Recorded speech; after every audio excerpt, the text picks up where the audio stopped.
بسم اللہ الرحمن الرحیم، الف اللہ اور بے بشر۔ میں ہوں آپ کا دوست محسن رضا شیخ۔ ویورز، ایام عزا کے دن سید الشہداء علیہ السلام کے حوالے سے انتہائی پاک و پاکیزہ اور مقدس گھڑیاں۔ ہمارے ساتھ اہل تشیع کا ایک بہت بڑا نام قبلہ حافظ سجاد علی زہرائی صاحب موجود ہیں۔ ویورز، ہمارے معاشرے میں الزامات ہیں شیعہ مسلک کے اوپر۔ ہم جاننے کی کوشش کریں گے آج کی اس نشست میں آیا وہ من گھڑت ہیں یا ان میں کوئی سچائی بھی ہے۔ چلتے ہیں حافظ سجاد علی زہرائی کی طرف۔ السلام علیکم ورحمۃ اللہ۔ وعلیکم السلام ورحمۃ اللہ۔ قبلہ بہت شکریہ، خوش آمدید کہتے ہیں ہمارے اسٹوڈیو میں آپ تشریف لائے، اتنا قیمتی وقت۔ بہت شکریہ آپ کا، جزاک اللہ، آپ نے اس قابل سمجھا مجھے بلایا۔ اگر صاحب، عبداللہ ابن سبا کیا شیعہ مسلک کا فاؤنڈر تھا؟ بالکل ہرگز نہیں، یہ تو ایک بہتان کے سوا کچھ بھی نہیں ہے۔ نہ کوئی ایسا کریکٹر تھا، نہ اس کا کوئی ایسا عمل تھا۔ تو یہ جو بات کہی جاتی ہے کہ فرسٹ وہ بندہ تھا کہ جس نے یہ کہا کہ امیر المومنین رسول اللہ کے وصی ہیں، خلیفہ بلا فصل ہیں، یا اس طرح کی کوئی اس نے بات کہی ہے، تو یہ بات جھوٹ کے سوا کچھ بھی نہیں ہے۔ الحمدللہ اگر آپ ہماری ڈیبیٹس دیکھیں تو قرآن سے ہم پروف کر چکے ہیں کہ امیر المومنین کو اللہ نے خلیفہ بنایا ہے، جعل خلافت اللہ کی طرف سے ہے۔ رسول اللہ نے امیر المومنین کو اپنے بعد اپنا خلیفہ اور جانشین کہا ہے، اور رسول اللہ صلی اللہ علیہ وآلہ وسلم نے نہ فقط امیر المومنین بلکہ ان کے بعد آنے والے تمام اوصیاء حتیٰ امام مہدی کا بھی آنے کا بتایا ہے۔ اور رسول اللہ صلی اللہ علیہ وآلہ وسلم، کیونکہ میں اکثر اس بات کو دہراتا ہوں، دنیا میں آئے ہی اسی لیے تھے کہ لوگوں کو ظلمات سے نکال کر نور میں داخل کریں۔ اور رسول اللہ صلی اللہ علیہ وآلہ وسلم کیونکہ خاتم النبیین ہیں، رحمت للعالمین بن کر آئے ہیں، تو انہوں نے راہ ہدایت قیامت تک کے لیے لوگوں کے لیے میسر کرنی تھی۔ اور رسول اللہ صلی اللہ علیہ وآلہ وسلم نے امیر المومنین کی وصیت فرمائی، امام حسن، امام حسین سب کی وصیت فرمائی ہے، جو کہ خود اہل سنت کی کتابوں میں باتیں موجود ہیں۔ تو ہمارے جواب میں تو ہم یہ کہیں گے کہ شیعہ مکتب کا فاؤنڈر خود رسول اللہ صلی اللہ علیہ وآلہ وسلم ہے، اور رسول اللہ صلی اللہ علیہ وآلہ وسلم نے یہ فرمایا تھا، یا علی انت و شیعتک هم الفائزون، اے علی آپ اور آپ کے شیعہ ہی کامیاب ہیں۔ تو رسول اللہ صلی اللہ علیہ وآلہ وسلم ہی اس مکتب کے فاؤنڈر ہیں، اور یہ محمد و آل محمد ہمیں رسول اللہ نے دیے ہیں، اور قرآن سے ہم نے ولایت لی ہے۔ قبلہ آپ کے مطالعہ کی روح سے آپ ڈکلیریشن دیں، کیا عبداللہ ابن سبا؟ بہت سی باتیں ہمارے یہاں تو علماء کہتے ہیں کہ ایک مجہول کریکٹر ہے جسے بنایا گیا ہے، اور بعض اوقات کچھ ایسا ہوتا ہے کہ کچھ تاریخی باتیں یا روایت ہماری کتابوں میں آ جاتی ہیں تو لوگ سمجھتے ہیں کہ یہ شاید ہماری ہیں، لیکن وہ آتی اہل سنت کی طرف سے۔ جی۔ تو میں خود بطور اپنی ذاتی اپنی رائے آپ کو بتاؤں کہ ایک مجہول کریکٹر کے سوا کچھ بھی نہیں ہے، اس نام کا کوئی بندہ وجود رکھتا نہیں تھا۔ قبلہ یہ جو الزام ہے اہل تشیع پہ کہ جو کوفی ہیں انہوں نے مولا حسین کو خطوط لکھے اور بلوایا، کیا یہ سب کے سب کوفہ کے لوگ شیعہ تھے اور پھر انہوں نے مولا سے بے وفائی کی؟ لیکن سب سے پہلی بات یہ ہے کہ میں ایک چیز واضح کر دوں آپ کو کہ ہمارے یہاں مکتب تشیع میں شیعہ وہ ہے کہ جو امیر المومنین علی کو رسول اللہ کے بعد ان کا خلیفہ بلا فصل مانے، اور رسول اللہ کے بعد خلافت کو خلافت الہیہ مانے۔ ہم خلافت کو خلافت الہیہ مانتے ہیں کہ اللہ کے رسول کا خلیفہ بننے کا فیصلہ خود اللہ کرے گا، منصوص من اللہ، اول چیز یہ۔ تو یہ جو بندہ عقیدہ رکھتا ہے، جو اثنا عشری ہے، یعنی رسول اللہ نے فرمایا، بخاری میں بھی ہے، مسلم میں بھی ہے، میرے بعد میرے 12 جانشین ہوں گے، رسول اللہ نے ان کا نام لیا۔ جو بھی رسول اللہ کی اس وصیت کو مانتا ہے اور خلافت کو اللہ کی طرف سے منصوص مانتا ہے، وہ شیعہ ہے۔ کوفہ میں جو لوگ تھے وہ لوگ شیعہ علی نہیں تھے، اول چیز یہ۔ شیعہ علی نہیں تھے؟ سن لیں، میں اس کی وضاحت کرتا ہوں۔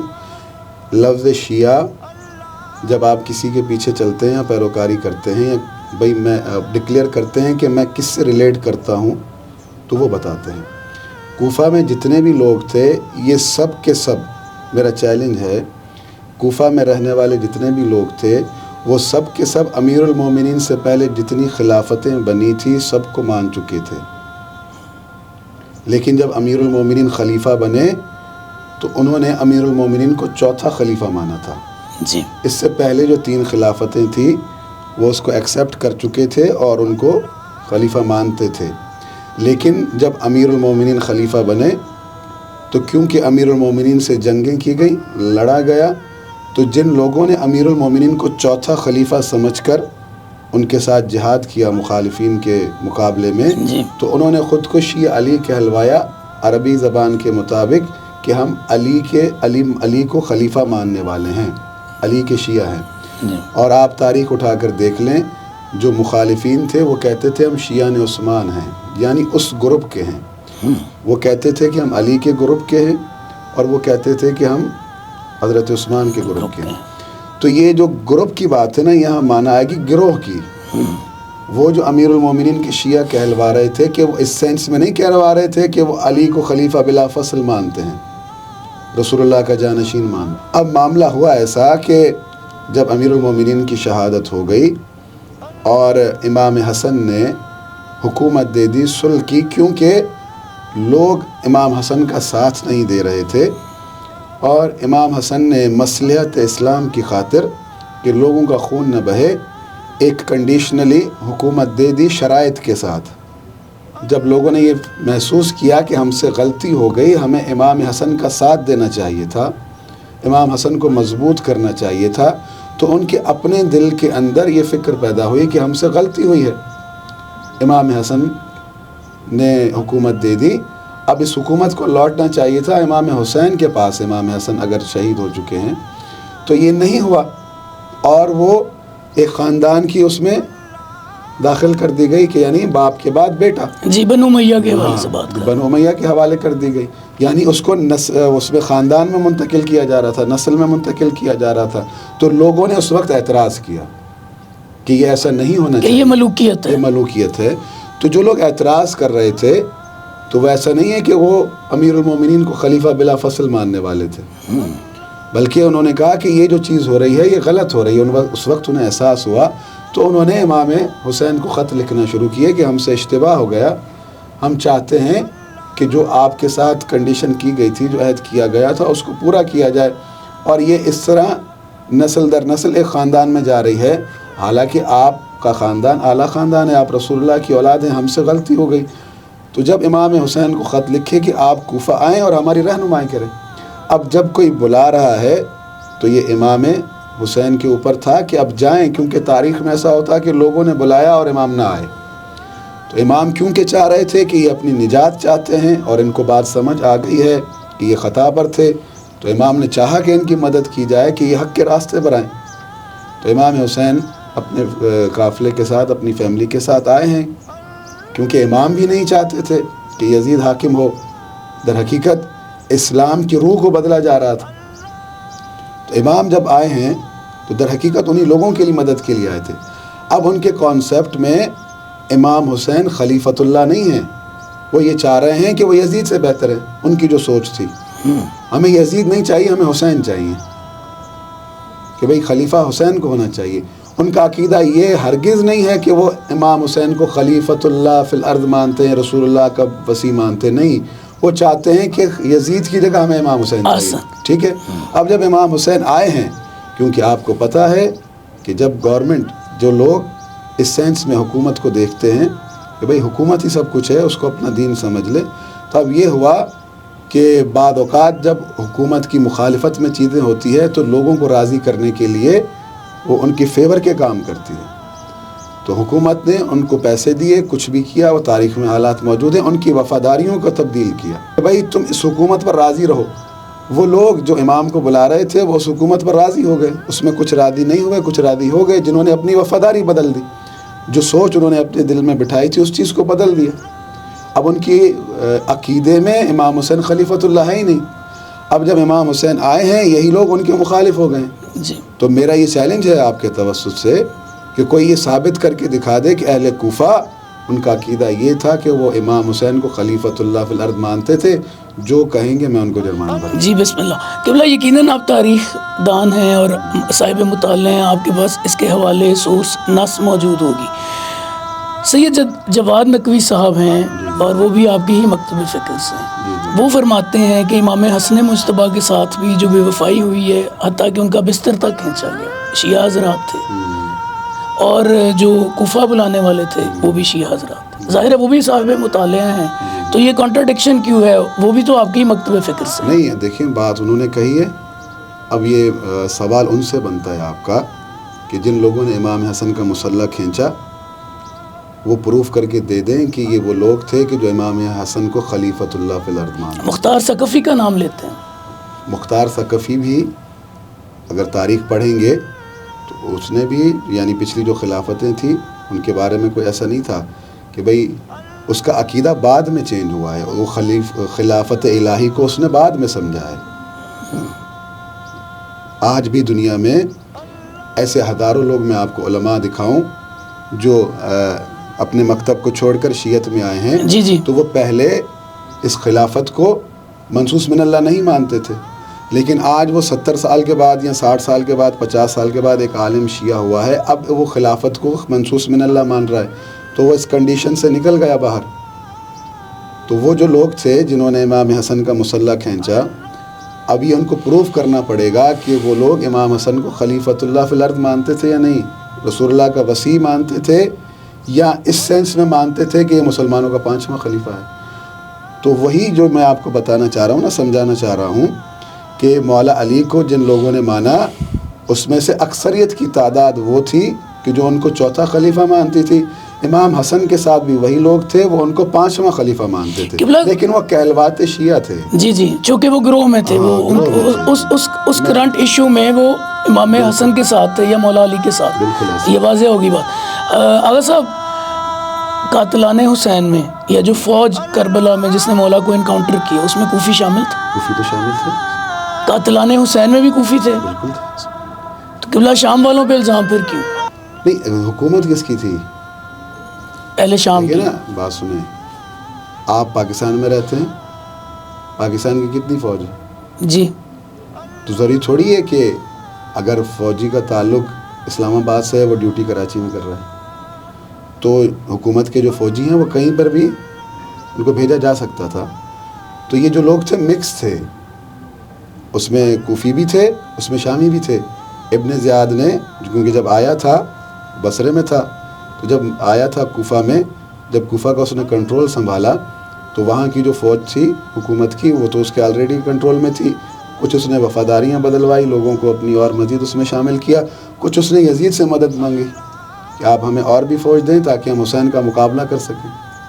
تو یہ سارے مکس لوگ تھے، اس میں کوفی بھی تھے، اس میں شامی بھی تھے۔ تو بالتخصیص کوفیوں کو مولا کا قاتل کہنا درست نہیں ہے؟ نہیں، کوفی، میری بات سنیں نا، اول چیز یہ ہے کہ یہ تاریخی وہ پس منظر سمجھنا چاہیے کہ کوفہ چھاونی تھی۔ یہ جو لوگ لائے گئے تھے حجاز سے، ان کو آباد کیا گیا تھا اس لیے کہ یہ عراق فتح ہوا، پھر اس کے بعد ایران جو فتح ہوا، شام فتح ہوا، تو یہ فوجی چھاونی تھی، یہاں سے لشکر جاتے تھے فتوحات کے لیے۔ تو رہی بات عمر سعد کا تعلق کہاں سے تھا؟ جی، مکہ سے۔ یہ خود مختار ثقفی کہاں سے؟ طائف سے۔ یہ جتنے بھی لوگ ہیں ان کا آپ ریئلٹی دیکھیں گے، پیچھے جائیں گے تو یہ سارے حجاز کے لوگ آ کر بیٹھے، وہاں کوفہ کے خود کے مقامی کتنے تھے؟ تھوڑے سے۔ تو یہ جو باہر کے آ کے سارے سیٹلڈ ہوئے تھے یہ وہ لوگ ہیں۔ بہترین۔ اگر مجھ سے پوچھیں گے تو میں کہوں گا یہ اہل مکہ و مدینہ تھے، اہل حجاز سے۔ قبلہ ماتم کے حوالے سے امام حسین کو شیعوں نے قتل کیا اور خود آج تک اس کی پاداش اور پچھتاوے میں ماتم کرتے ہیں۔ سوال ہی پیدا نہیں، میں نے تو کلیئر کر دیا کہ شیعوں نے قتل کیا ہی نہیں، کہ کوئی مجھے پروف کر دے ایک بندہ کہ قاتلین امام حسین میں جس کا یہ عقیدہ رہا ہو کہ یہ خلیفۃ اللہ بلا فصل ہے، ایک بندہ نہیں تھا۔ چلیں پس منظر کو چھوڑتے ہیں، قبلہ اس کی نس کیا ہے ماتم کی؟ دیکھیں میری بات سنیں، 2 قربانیاں ہیں، ایک قربانی ہے 10 ذی الحج کو جی، اور ایک قربانی ہے 10 محرم کو۔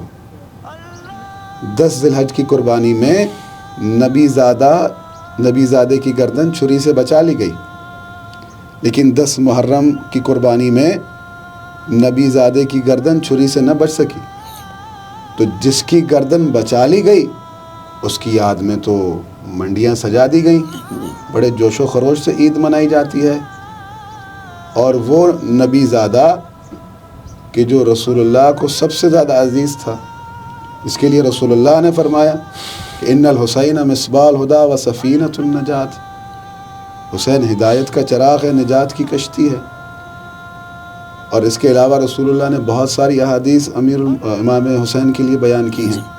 تو جہاں اللہ نے جو نبی زادہ چھری سے بچا لیا ہے، اس کی قربانی کو ضائع ہونے نہ دیا، اس کو یادگار کے طور پر قیامت تک کے لیے واجب کر دیا تم مناؤ، تو وہ اللہ حسین جو نبی زادہ ہیں ان کی قربانی جو رضا خدا کی خاطر ہے کہ اپنا کنبہ لٹا دیا، اللہ اس کو کیسے فراموش کرنے دے گا؟ قبلہ بات فراموش کرنے کی یا یاد رکھنے کی نہیں ہو رہی، جی طریقہ کار میں آپ کو بتا رہا ہوں طریقہ کار۔ دیکھیں بات یہ ہے کہ جب احتجاج ہوتا ہے اس کی مختلف شکلیں ہوتی ہیں۔ جی ابھی آپ دیکھ لیں کہ یورپ امریکہ کے اندر لوگ احتجاج کر رہے تھے تو وہاں پہ ڈالز تھی بچوں کی جو ہوتی ہیں، اس پہ خون لگا کے ان کو کفن پہنا کر روڈ پر رکھا ہوا تھا۔ اب جو لوگ گزر رہے تھے وہ دیکھ رہے تھے کہ بھئی یہ ڈالز رکھی ہیں، ان پہ خون لگا ہے، تو اس کو دیکھ کر وہ فیل کر رہے تھے کہ احتجاج ہو رہا ہے فلسطین کے بچوں کے لیے۔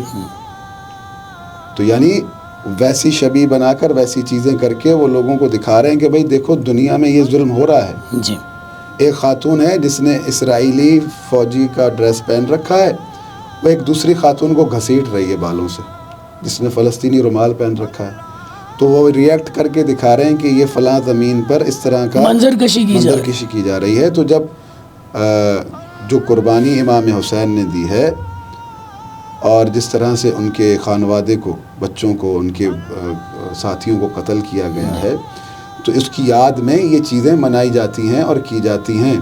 1400 سال گزر گئے، ہم نے عزاداری کی اور ساری چیزیں شبیہات لوگوں کو بتایا کہ یہ ظلم ہوا ہے، لیکن اس کے باوجود بھی آپ کے ملک کے دارالحکومت میں، آپ کے ملک کے شہروں میں امیر یزید زندہ باد کے نعرے لگے۔ جی قبلہ، اگر یہ چیز نہ کرتے تو آپ پھر بتائیں کیا ہوتا؟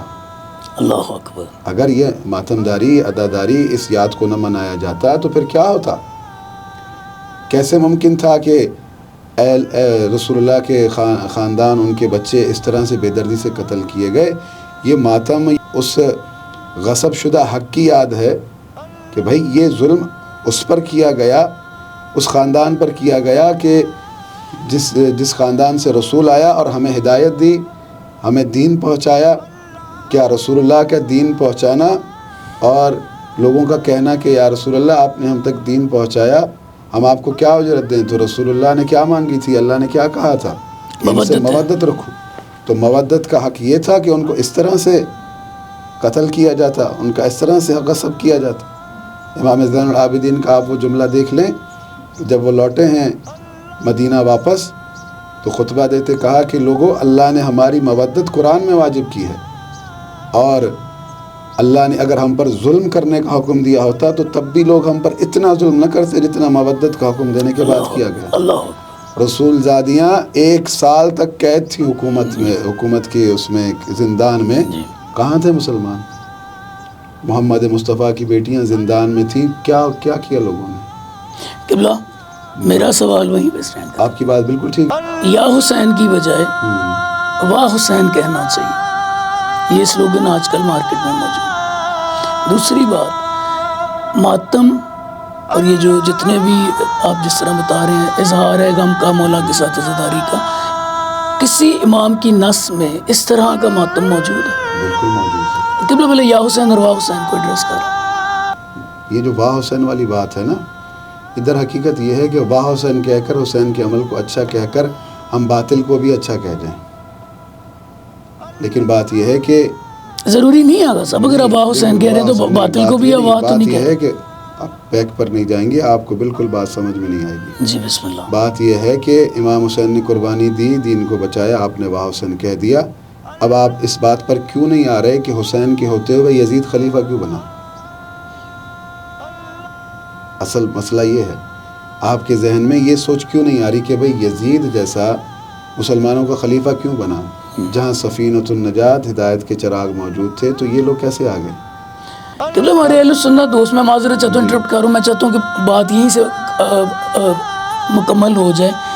اصل اہل سنت جو دوست ہیں بالخصوص بریلوی مسلک، وہ یزید کو برا جانتا ہے. وہ واہ حسین کہتے ہیں کہ بھئی تم نے باطل حکمران کے سامنے، جابر حکمران کے سامنے اس طرح قیام کیا ہے، تو واہ حسین. تو اس میں ضروری نہیں ہے کہ وہ یزید کو فیور دے رہے. نہیں، ایسا نہیں ہے. بات یہ ہے کہ آپ واہ حسین تو کہہ رہے ہیں جی، لیکن حسین کو مانتے کیا ہیں؟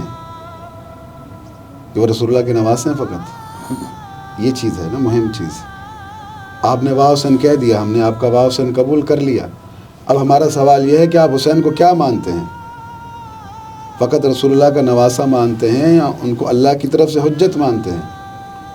اگر ان کو اللہ کی طرف سے حجت مانتے ہیں تو پھر اب آپ اس بات کا جواب دیں کہ اگر حسین اللہ کی حجت تھے تو حسین کی موجودگی میں جو حجت خدا نہیں ہے، حسین کی وصیت رسول اللہ نے کی ہے، اس بات پر کب غور و فکر کریں گے کہ حسین قتل ہی نہ ہوتے؟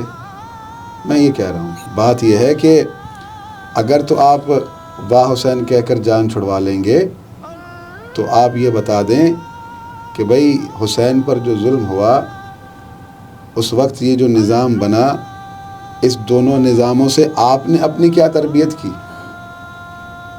آپ نے اپنے لیے کیا لیا؟ بہترین خیال.